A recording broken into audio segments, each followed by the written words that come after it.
Good afternoon. I'm Carrie Filippetti, Executive Director of the Vandenberg Coalition and co-chair of the Venezuela Solutions Group here at the Atlantic Council alongside Leopoldo Martinez. I'm really honored to be able to welcome you to this conversation on Venezuela at a turning point with María Corina Machado. I had the distinct pleasure of speaking with Ms. Machado many years ago when I was serving as Deputy Special Representative for Venezuela in the Department of State. At the time, I was struck by her passion, her intellect, and her unwavering commitment to the people of Venezuela and to democracy. One of Ms. Machado's greatest assets is her determination. Never once has she abandoned her principles or altered her approach. I believe this, her strong, consistent stance, is why she overwhelmingly won the opposition-organized primary with over 92% of the vote. I'm inspired by the ability of the opposition to have mobilized so many votes against all odds and to demonstrate the passion that continues for change in Venezuela. I'm likewise inspired by Ms. Machado's own leadership. And it's precisely her leadership that the Maduro regime fears. Despite her overwhelming victory in the primaries, or likely because of it, the regime-controlled Venezuelan Supreme Court has upheld an unconstitutional ban on her ability to hold office. The regime has imprisoned her allies and staff. The fear goes well beyond her alone. In the last few months, we've seen extraordinary escalations in Venezuela, including the arrest and detention of human rights activist Rocio San Miguel, the attempt to criminalize civil society, and the expulsion of the UN High Commissioner for Human Rights and her team, which over the years have diligently documented the extent of torture, arbitrary detention, extrajudicial killings, and the other human rights abuses that have forced over 7.7 million Venezuelans out of their country. But the opposition has remained undeterred. They mobilized a primary that garnered over 2.4 million votes, and they organize every day, both within the country and outside, drawing much needed international attention to the suffering of the Venezuelan people. In the opposition, we see the echo of the Venezuela that was once the most educated and the most wealthy nation in South America. In them, we see an echo of the Venezuela that once brought democracy to the region. But more importantly, in them and in María Corina Machado, we do not just see an echo of the past. We see a symbol of the future. And it is toward that future that María Corina Machado is fighting. And it is toward that future that requires leaders in the United States, Latin America, and Europe to consistently fight. If the Venezuelan people and their international allies are to see the country take any democratic steps in 2024, there must be a push for renewed attention for Venezuela in Washington. As the Maduro regime tries to shrink the space for competitive elections and ahead of elections in our own country, it's imperative that Washington speak loudly and clearly with one voice and support the right of the Venezuelan people to elect their own leaders and restore their own democratic institutions. There is no room for half commitments. The US has an overriding interest in seeing a prosperous, democratic Venezuela, and a democratic Venezuela rests on the Venezuelan people being able to elect their own preferred representatives, as they did in selecting María Corina Machado. Now, this will not be an easy path. There are some things we know. We know there can be no free and fair election if Venezuela's democratically selected opposition figure, Ms. Machado, is not given the opportunity to run, either because Maduro continues to ban her or because the international community caves to his pressure to choose an alternate. But there's much we do not know. Where can the opposition hope to make progress on competitive elections? Is there even a chance for free elections this year? To help us answer these questions, we are really honored to have with us today Ms. María Corina Machado, winner of the October primary of the Unitary Platform and constant champion for the Venezuelan people. Ms. Machado will share with us her perspective and analysis of what we can expect in the months ahead in her conversation with the Atlantic Council Senior Fellow for Venezuela, Jeff Ramsey. Jeff, I'll hand it over to you. Thank you, Carrie, and thank you for lending your expertise to our Venezuela Solutions Group at the Atlantic Council. We really are privileged to have you, as well as our other co-chair, Leopoldo Martinez, who will be offering some remarks at the close of this discussion. I should also say how honored we are to be able to count on the advice of our senior advisors to the Venezuela Solutions Group, which include former Colombian Foreign Minister María Holguín and former Dominican Foreign Minister Miguel Vargas. Together with all of them, we at the Atlantic Council are looking forward to using our Venezuela Solutions Group as a vehicle to advance a peaceful, democratic solution to the country's crisis. So please watch this space. And of course, looking at Venezuela today, it would be impossible to discuss the situation on the ground without mentioning María Corina Machado, a forceful voice for change. As we just heard from Carrie, Ms. Machado won the opposition's October primary with an overwhelming 93% of the vote. While the Maduro government has reiterated a ban on her political participation, which has been challenged by human rights groups and the international community, Ms. Machado continues to mobilize and to organize in support of free and fair elections later this year. For many Venezuelans who are eager to vote for change, she represents the prospect for a new Venezuela. Ms. Machado, we are very honored to have you here with us today. Thank you so much for being available. Thank you, Geoff, and it's a pleasure for me to share this talk with you, and I'm very grateful to Carrie Filippetti and Leopoldo Martinez to join us today. Ms. Machado, could you just tell us a little bit about how you see your vision for Venezuela? If you were to win this year's elections, what are the main transformations you'd like to implement from now until 2030? And how do we get there? Well, I'll start by letting you know what's happening right now in Venezuela. Just a couple of days ago, I arrived from a visit to the eastern states that is an area that's very, very poor and that has been under tight control of the regime for years. And I have to tell you that what I'm seeing is another stage. I mean, the degree of commitment, the consciousness of our people in terms of what's at stake at this point, something that really is moving and it's encouraging, and it makes me feel really proud of the Venezuelan people. We have a real opportunity after 25 years of fighting against this system. The balance of forces has never been so favorable to the democratic forces. On one side, I want to insist on this, the regime has totally lost its social base. The mechanism of extortion and blackmail with food stamps or other services are not working any longer. And the tensions among the factions of the regime are obvious. At the same time, we're seeing more and more international isolation. We saw that in the case of the conflict with Guyana recently.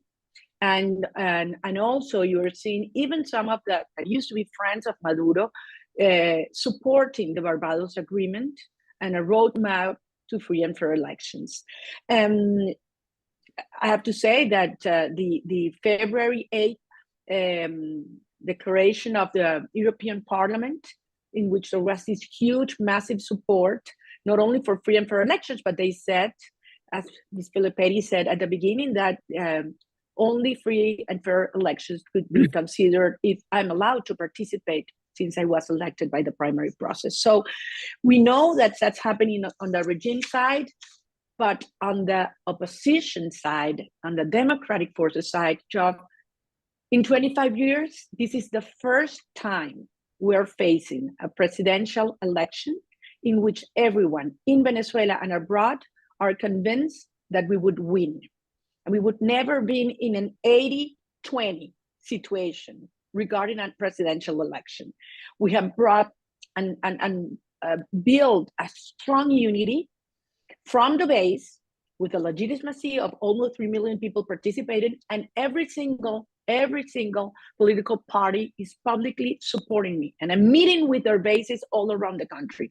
And even more, we're seeing people from the Chavista ground addressing us, getting close to me and asking me how their relations with us and their life would be under a transition.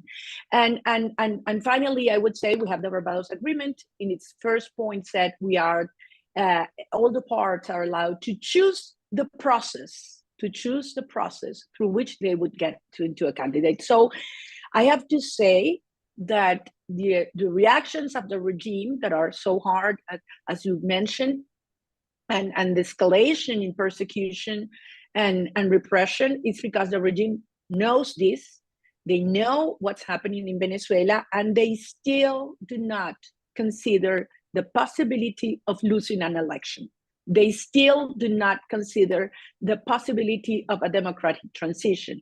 But I have to insist on this point. Yet, they don't consider it yet. And that's where we have to go in order to make them understand that it is in their best interest to establish a true negotiation for democracy with me. That's how I see the moment right now. Thank you for that. And I think it's interesting because, you know, I think a lot of us that are watching from the international community may be surprised to hear that, you know, you have been very clear in calling for Maduro to negotiate directly with you. You have called for the full implementation of the Barbados Agreement. I'm just curious, you know, what are your views of negotiations moving forward? I mean, what would direct negotiations with you look like? What kinds of outcomes would you like to see in these negotiations directly with Maduro? And what kind of guarantees do you think the other side would need to ensure political coexistence, the reinstitutionalization of the country, a democratic transition? Well, first of all, let's ask what's not working right now, but because we've had so far 15 initiatives of dialogue, and there are many reasons that I think that were missing in the whole design of the process, and one of them was certainly having sitting in the table a legitimate representation of the opposition, because we had until October 22nd a fragmented opposition. But even though many people thought it wasn't possible, we did manage to create all that, you know, unity and legitimacy. And I think this is a time to move a step forward to a new stage. And I think that what happened last Monday is a proof that Maduro is so far is not willing to fulfill and comply the Barbados Agreement terms, even though we have, all of the other parts have.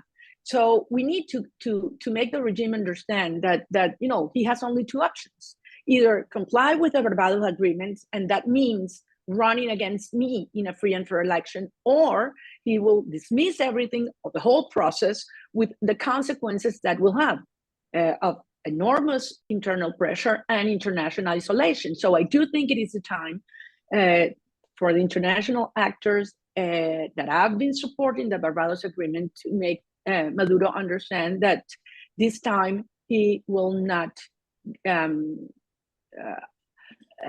do you say, unfulfill and this be accepted without consequences. Mm-hmm.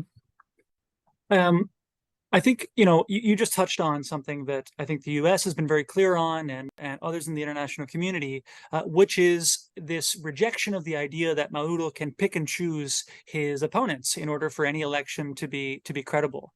As the winner, the overwhelming winner in the October primary, you have said recently that without you, it can't be an election. And you have rejected, you know, calls from some quarters of the opposition for talk of a replacement candidate, some kind of a plan B. So given all of the events that we've seen on the ground, given where we are today, the lack of full compliance from the Maduro side with the Barbados Agreement, I'm just wondering, are there conditions in which you think it would make sense for Venezuelans not to participate in the upcoming electoral process? Or do you think abstention would be a mistake? I will address your initial hypothesis of alternate candidate, because I know this is something that some of you have promoted or endorsed lately. And let's do something. Let's put aside the fact that it was a massive process that gave us legitimacy with the participation of almost 3 million people. Let's put aside the fact that, as you say, 93% of the votes supported me and gave me confidence. Let's put aside the fact that all political parties are supporting this candidacy. And let's put on the side the fact that the Barbados Agreement states this. People say, let's be pragmatic. So let's be pragmatic. And let's consider the possibility that I am discharged and someone else is designated in my place. So imagine the cost of cutting my head the regime will have to pay. But then imagine the possibility that this alternate candidate is also represents a threat to the regime. What would happen? What will the regime do? At what cost now? And this, we could go into a third, fourth, fifth, infinite line of candidates. Which one will be the one that Maduro would accept? What conditions these candidates should have not to be bound by the regime? So, I mean, the answer is clear. The regime nowadays, at this moment, will only accept someone that they know in advance, without doubt, that they will defeat. So accepting the hypothesis of an alternate candidate would be accepting in advance defeat in front of the regime. That's it. So the point here is not my name or my last name. The point here is that Maduro, at this point, the regime doesn't accept the possibility of losing an election. What do they want? They want to have all the international support, ideally the Barbados Agreement, but the assurances in advance that they could never lose. And that's impossible. That's definitely an unexistent scenario. So what we need to do, Joff, right now is, I'm doing my part. Don't ask me what I'm doing. Ask what Maduro will be forced to do, and ultimately, what are you doing? What is the international community that understand what it would mean for Venezuela and the region, either to have a peaceful transition or to get Venezuela into this horrific situation? What are you doing right now in order to make Maduro understand what is the best scenario for him and for the regime, as well as our neighbors right now? Thank you for that. And so just to follow up there, I think, as you touched on, there's in Venezuela today, polls show massively that Venezuelans want to vote. They want to participate in free and fair elections. Obviously, there are questions about whether the conditions are adequate for that to occur. I mean, I think most of us would agree that the fact that the opposition primary winner would not be currently allowed to register is, a violation of the terms of the Barbados Agreement. But I'm wondering, so does that mean that, you were willing to rule out abstention as a strategy this year, or do you think abstention should still be part of the equation? Look, I said it in El Oriente del País, in the Eastern states, this last week. You will have to help me translate this. And this is when I'll do my best. When we play domino in Venezuela, Leopoldo knows this, is mano ganada no se tranca. You know what it means? I don't think you all know what it means. It means that when you are winning, you don't close the game. You don't close the path. Who is closing it? Who is the one who's getting out of the game? You know what I'm doing? I'm moving all around our country under the toughest circumstances to get citizens engaged and organized. Look, I am not, and I want to be clear with this, I am not an illegally banned candidate. I am a persecuted person, a persecuted candidate and leader. I cannot leave my country. I cannot take a domestic flight in a private or commercial plane. I cannot rent a hotel room. I cannot rent buses to move my people around. I cannot rent sound equipment. I get blocked. I got blocked 3 times last week, moving around Sucre and Monagas. The roads are blocked either by the military, the police, or the colectivos. My people are being persecuted. 3 of my campaign national team are under a trial. Their passports were canceled. Their bank accounts were closed. 4 of my team members in campaign members in the States are under detention. 3 were forcibly disappeared on January 23rd. And for 27 days, I didn't know where they were. More and more threats are coming around me. So let's put the feet on the ground. Who is blocking the electoral process? Who should be, put to its in its place in order to answer what they are going to do? We are complying with the Constitution and our rights.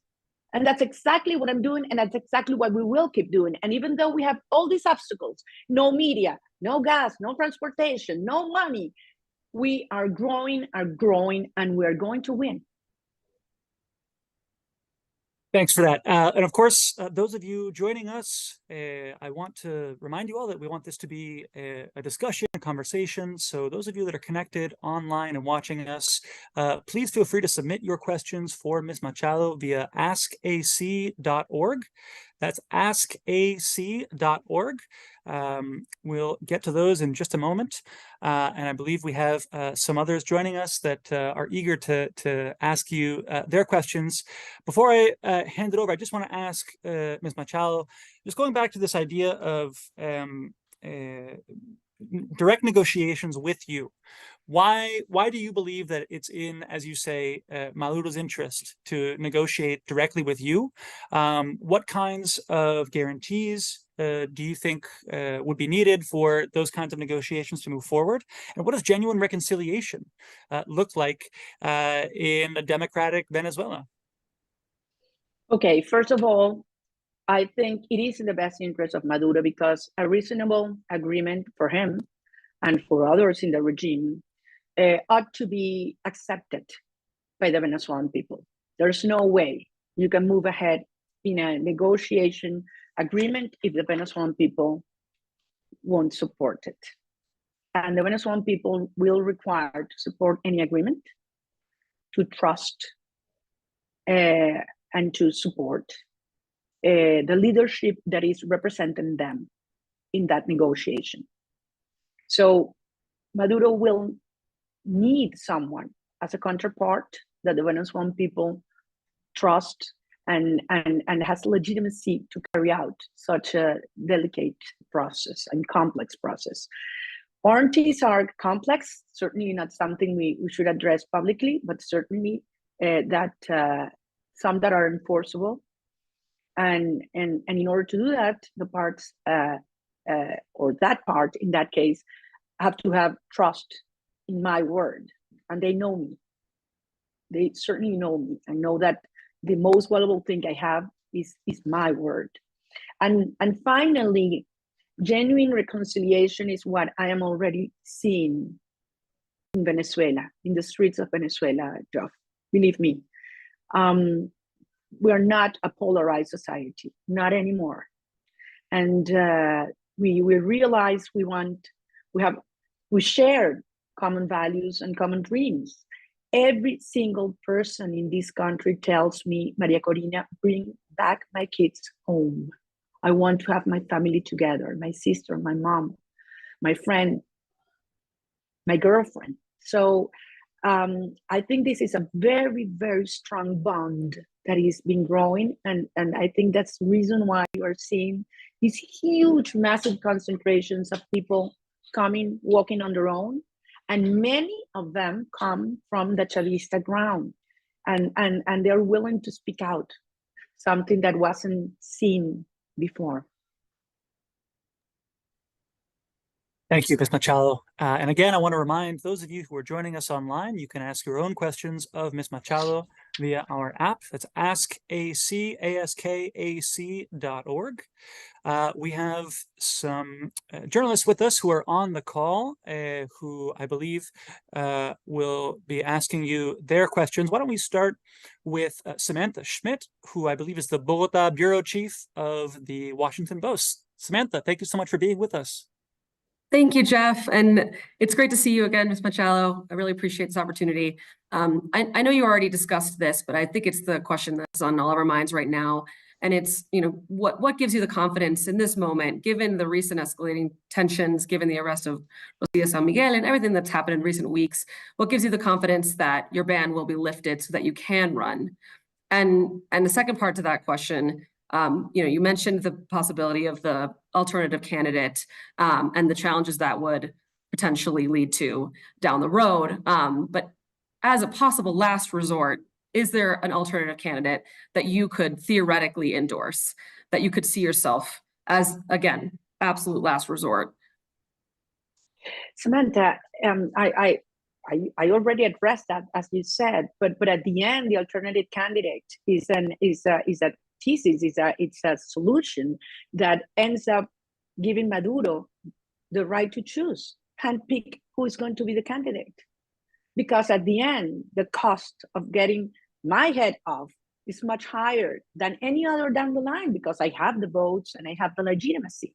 So accepting that at the end, it's already accepting that it is Maduro, the one who's going to choose the candidate. So, and this is something it's impressive, because I'm continually asked by elites in Caracas or journalists abroad. Nobody asks me this when I travel around the country. On the contrary, I went to Arapito last week, and this is the most beautiful beach in Venezuela, and you have to go sometime, en el estado Sucre, and I wasn't expected there. So I arrived because I wanted to see the beach. We have a few minutes before we got to Cumaná, and one woman saw me, and she gave notice to the town. And minutes afterwards, there was this huge amount of people running towards the beach, children, women. We had to, I made a town hall in the beach. And this woman, I mean, like, she was so precise and intensive and clear. She said, "We are the one who made you win. Nobody can take that away from you. Nobody. We won't let that happen. Don't you let that happen. Be firm." I published the videos. And this is exactly what I hear every time, everywhere. People are empowered. We decided as a nation who we want and why we want, and the ideas and vision and values that this project has. And at the end, as I said before, the problem here is not my name or my last name. It's that Maduro doesn't accept so far the possibility of losing. And that's what we have to do. I mean, we need to concentrate on that, in creating the incentives from within, from abroad, to make him understand it is in his own interest to accept a negotiated transition and go to presidential elections facing me as a candidate. And if I can ask a follow-up question, I know that we're focused very much on the election right now, and actually getting there. But thinking about what would happen next, and your vision for the country, do you have a sense of what your team would look like and what your cabinet members and ministers would look like? Who would be on that list? Oh, I certainly do.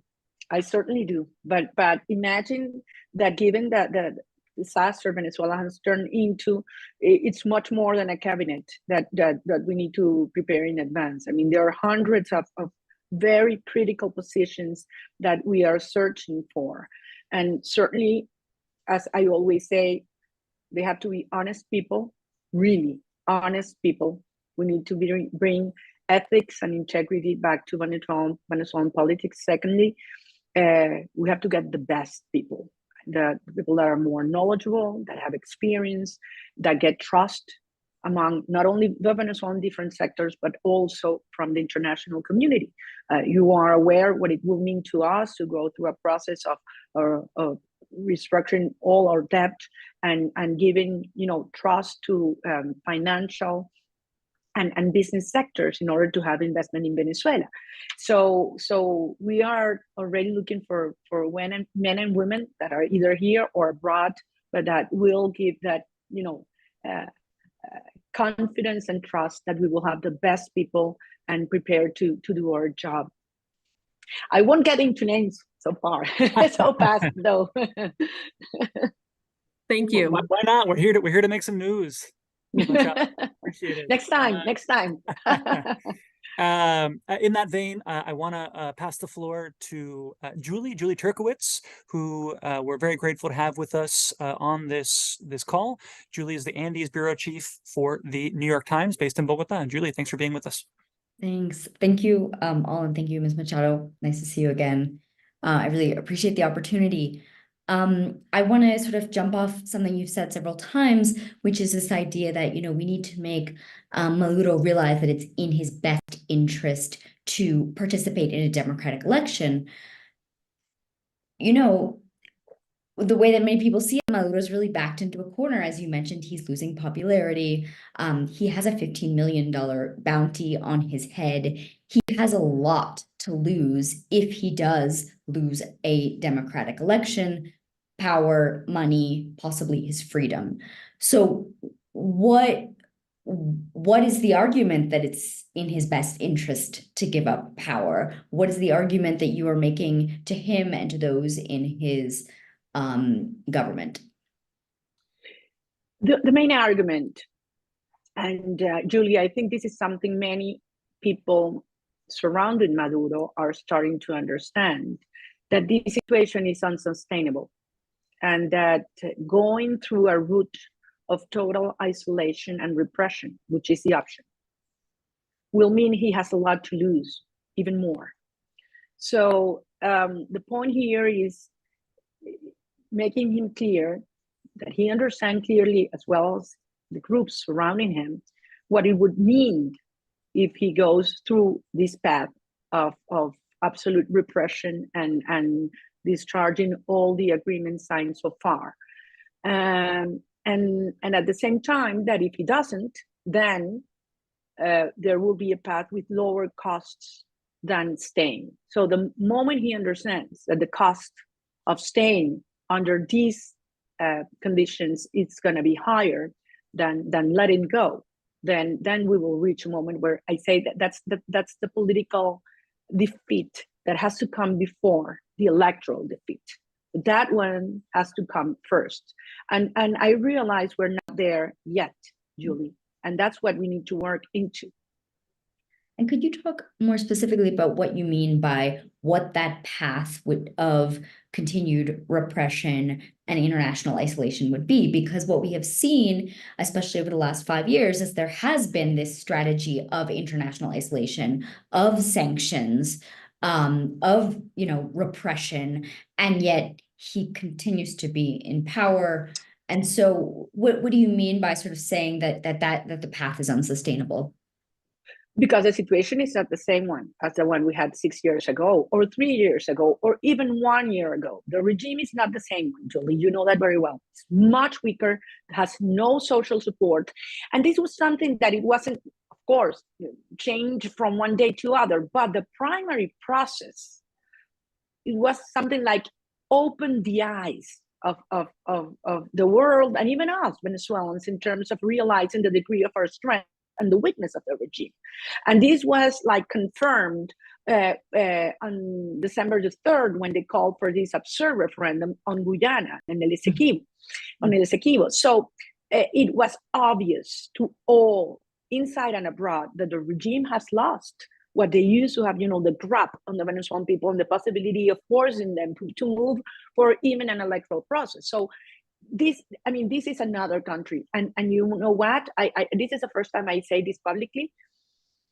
My experience last week traveling around these eastern states have gotten me to realize that we're in a different stage, different than it was last year. I mean, this is growing by the hour, and thinking that this can be, dispatched like an electoral issue only is not understanding what's truly happening underneath our skin in Venezuela. This is something very, very deep. This is a social phenomenon that it's taking place, and it's very powerful. And I realize I have a great responsibility to channel this peacefully, and that's a commitment I've made with our people, and we're working on that really hard. So that's what I'm saying. I mean, we're staying on this path. We are organizing people. We have thousands of comanditos building up every day, and we're telling people we have a plan for our future, which is something that regime does not have and will never have. This is very, very powerful. Thank you. Now I want to hand the floor over to Andreina Itriago, reporter with Bloomberg News based in Caracas. Andreina, thanks for being with us again. Thanks, Jeff. Thanks, Ms. Machado, for this opportunity as well. Earlier this month, U.S. officials basically said that they cared about the Venezuelan process, not the candidate. And even when they've said that your candidacy in particular cannot be ignored, I wanted to know if you feel like you have enough support from the U.S. at this point. Well, actually, my candidacy comes from the process that all the parts accepted and supported, which is the primary process. And that what gives us the legitimacy and the support that has been growing since then. So I do think I've got support, not only, well, from Congress and bipartisan. We held a roundtable last week, on the week before, on the House, and I was very, very grateful to see representatives on both parties participate and speak out, and they say that it is the people of Venezuela that are the ones that are the ones to decide who's their candidate and not one handpicked by Maduro. I think that was super important to hear that in Congress. We've seen that from Senate as well, in statements that are bipartisan as well. Repeatedly, I've heard that from the U.S. administration, the government, and I do think that it is a moment in which we need to build up in two directions to make the regime understand that under no circumstances this level of repression will be tolerated, that this is something the world and the US will not look around, look the other side. Maduro thinks that because the US is in a primary process as well, and an election, Venezuela will not be given attention. But on the contrary, what is happening is that both parties understand what Venezuela means in terms of national security and security for the whole hemisphere. What migration means at this point. You Bloomberg published last Friday a poll that's revealing over 65% of Venezuelan migrants in the US said they would come back if we win. Less than 14 would come back if Maduro stays in power. And this is something that it's not a surprise, because people leave when they don't see a future for them and for their children. So we want to stop migration.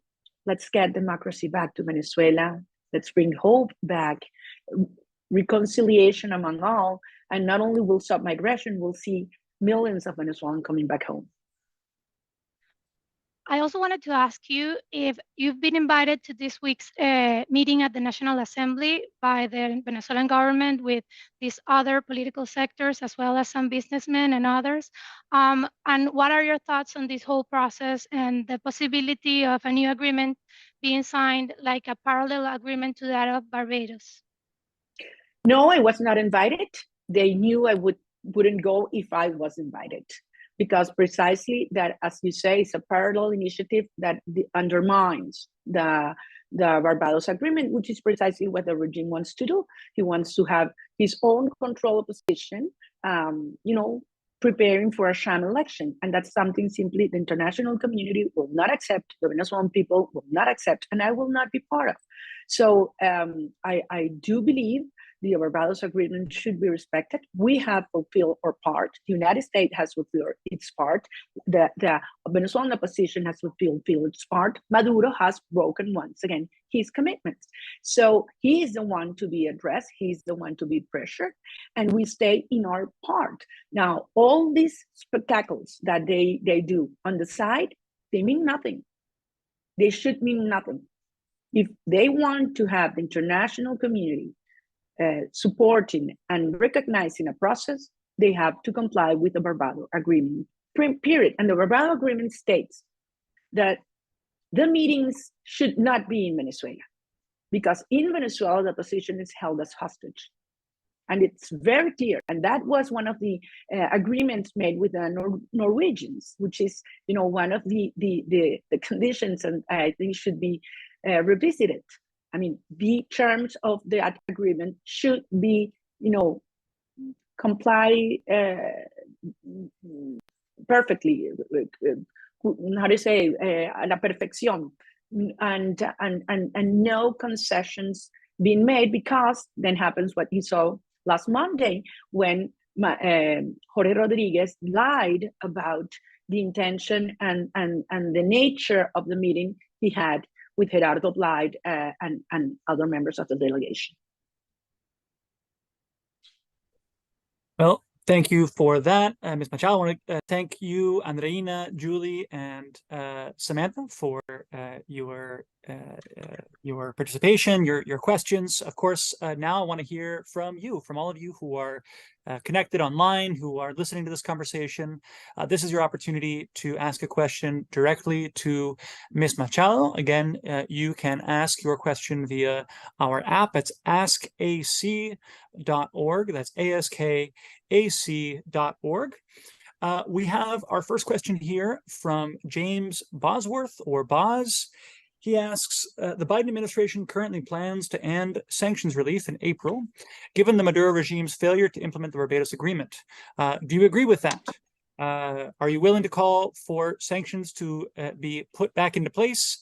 And are sanctions the best way for the U.S. to exert pressure, or are there other pressure mechanisms?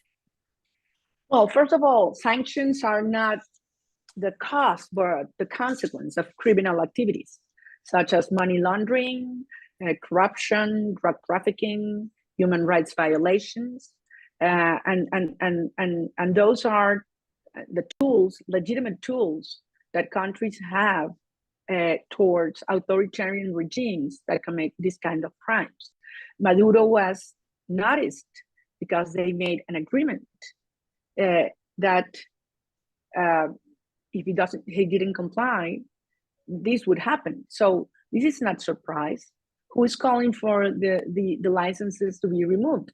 It is Maduro, because he's the one that orders the Supreme Court to do these kinds of unlawful actions and warfare. So I do think that the reason why Maduro is first of all sitting down to negotiate is because there are some sanctions in place that he wants to be removed. If not, there won't be nothing he would sit in negotiating. But at the same time, I do think there are other options in addition to conventional sanctions that should be put in place to be incentives for the regime to comply with what they did so far. And I prefer not to elaborate this at this point. I'm guessing there the maxim mano ganada no se tranca would apply as well. Te estás aprendiendo. Estás aprendiendo. Listo. We have another question here. This is from Pastor Sam Honold of WRMI Radio Miami. He's asking about the recent detention in Chile of Lieutenant Colonel Ronald Ojeda Moreno. He wants to know, what does this arrest mean for the Venezuelan opposition in exile?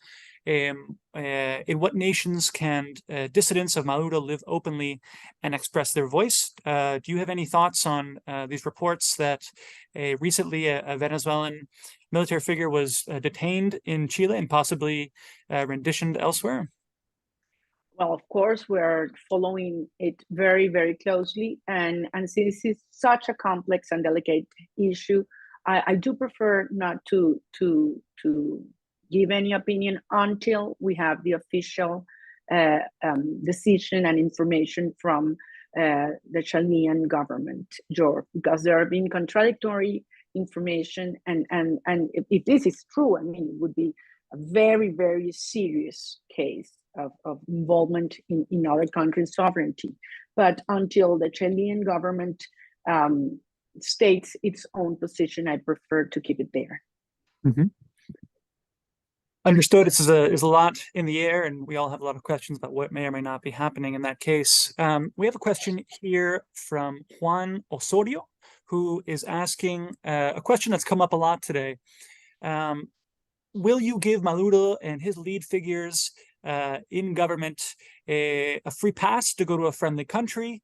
What assurances can you offer to key figures within the Chavismo leadership to facilitate negotiations? Have you made attempts to engage with them in a conciliatory manner? So basically this question again of what kinds of messages, what kinds of outreach to the Maduro regime do you think is appropriate, and what kinds of guarantees do you think should be part of any negotiations? Well, it's a super good question, Juan, and I've said something so far. The first thing is that, the Maduro's regime, the whole system is not monolithic, and there are different degrees of involvement in activities or illegal activities or crimes. Of course, we've outreached to many sectors, and I am impressed of the responses we've got, because, as I said before, even though Maduro presents themselves as strong and fierce, the fact is that they have huge tensions inside, and they realize the weaknesses that are growing. And the closer you are to the regime, the more evident that gets to you. So we're seeing even middle rank PSUV members finding ways to get in contact with us. And I think this is very revealing of the things that are going within. On the other hand, certainly with top figures, this will be something that needs to be addressed in a very serious matter, and so far confidential, as I said before, in order to have a reasonable agreement for them, the Venezuelan people will have to accept it as well. And that will require a leadership that is trusted, respected, with credibility and legitimacy.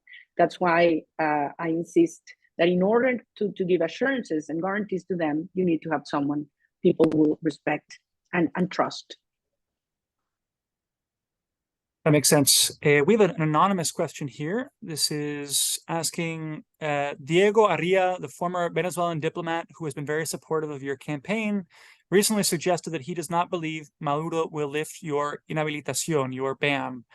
He suggested that the Venezuelan opposition needs a leader, not necessarily a candidate.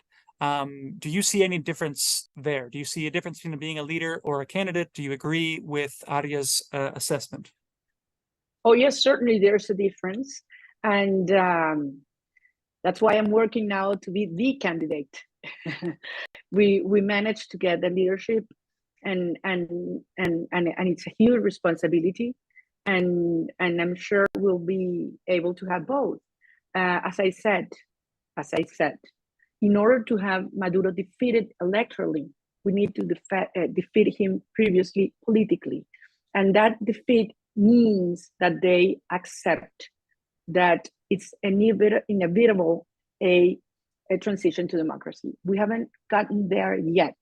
In order to achieve that, you need a leader. So you need a leader to have the political defeat, and then the candidate will put the electoral defeat. That's understandable. That gets me back to this question of international pressure. There's a question here in the chat about the role of Latin American countries. This is an issue that we have been talking about at the Council within our Venezuela Solutions Group as we move forward with it. Do you see a special role for countries like Brazil, Colombia, other countries in the region? Do you think those governments that may be more ideologically aligned with Maduro have a special responsibility and a special role in communicating with Caracas and working for free and fair elections? And I would say special interests as well, because they're our neighbors. So I certainly do. And I think this is something super important that ought to be done fast, because time is passing by. And I believe these governments understand that they would be the strongest, hardest impacted for the outcome of what happens in Venezuela this year. If Maduro decides to go the violent way, por las malas, as he threatened us, it could have terrible consequences, not only for Venezuelans, of course, but the whole region. I mean, we could be seeing the biggest migration wave ever, and destabilization and more poverty and growing narco trafficking and so on. His relations with Russia and Iran are strengthening as we speak. Lavrov was here last week. So we all know that, and they know that. So at the same time, if President Petro wants to address seriously the negotiation process with the ELN, believe me, he wouldn't get a better partner than us. Maduro certainly doesn't want that to happen. He needs the ELN and others that are the partners doing business with him here. So, and this applies to other issues. So I do think that it is in their best interest, and I believe they do have a role, very important role to play. Thank you for that. I think many of us are very interested in seeing what else countries like Colombia and Brazil can do as we push for competitive elections this year. We are coming close to an end, but and you've been very generous with your time, Ms. Machado. I did want to circle back to something we discussed at the beginning, this idea, and I understand you can't tip your hand, mano ganada no se tranca, as you say, but do you, going back to this idea of an electoral boycott, abstention, am I right in assuming that you think that's still a tool in the toolkit, that you think, depending on the conditions that we see from now until whenever this electoral process is announced, you think that a boycott should be on the table as a potential tool? Well, I think who is working on a boycott is Maduro, George. He is the one who's working on that. And I think it is time to start asking him why he's doing that and how far he's willing to go. And then how far the international community is going to go as well. You know how far we are willing to go. I mean, we are risking our lives every single day. Millions of Venezuelans. Because we want a pacific transition to democracy, but we won't accept that how do you say, it's blackmail or chantaje, extortion, that the two options we have is either submission or violence, which is the argument they use. That if we insist not to accept under unacceptable conditions that wouldn't permit that the Venezuelans express their will freely, then we are the ones to blame because Maduro goes into using violence and repression. No, we're not the ones to blame. He is the one to blame. The regime is the one to blame. And anyone from abroad that, could be nowadays defeated or with doubts of a possibility of a success solution for us, well, that's your right. But no one has the right to pretend to impose defeat on a country that is given everything they have, everything we have, risking under the toughest conditions because we want freedom and democracy. So we won't concede. We're going to fight until we have the right for a free and fair election that deliver us to democracy and freedom and our kids back home. Thank you, Ms. Machado, for that. I want to say your dedication to bringing Venezuela back to democracy is an inspiration to many. As we draw this discussion to a close, I want to say thank you again to our participants, but especially to you, Ms. Machado, for sharing your vision and insights. We know that this is a very difficult time. There's some things you can share in public, in a public forum like this, and some things that are better left for private. But again, I really appreciate you taking the opportunity to speak with us candidly about the situation on the ground as you see it. Your unwavering resolve to empower the Venezuelan people, again, is very commendable. I want to turn the floor over to Leopoldo Martinez, the co-chair of our Venezuela Solutions Group, as well as CEO of the Center for Democracy and Development of the Americas. Martinez is the current nominee to become the U.S. Executive Director of the Inter-America Development Bank as well. Again, we are incredibly lucky to have him with us on our board for our Venezuela Solutions Group, and encourage you all to stay tuned to our work moving forward. Leopoldo, take it away. Thank you, Jeff. And thank you, of course, María Corina, for taking the time to be with us here today. And to the panelists, the amazing team of the Atlantic Council for putting all this together. And of course, the audience that has joined us in record numbers, I hear. A lot of people listening to this event today, María Corina. I am Leopoldo Martinez. I'm the founder and CEO of the Center for Democracy and Development in the Americas, and I co-chair, as Jeff indicated, the Venezuela Solutions Group here at the Atlantic Council.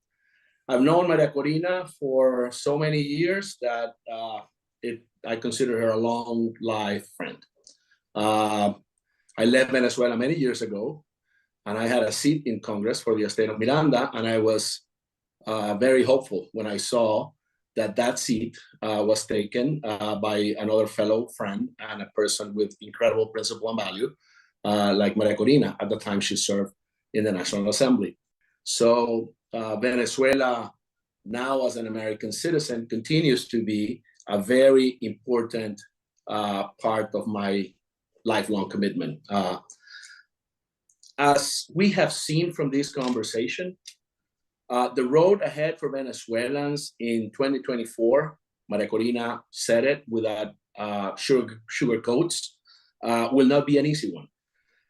But we have seen from Venezuela, from presidential candidates, civil society activists, business people, opposition figures, and everyday citizens that the Venezuelans are resilient.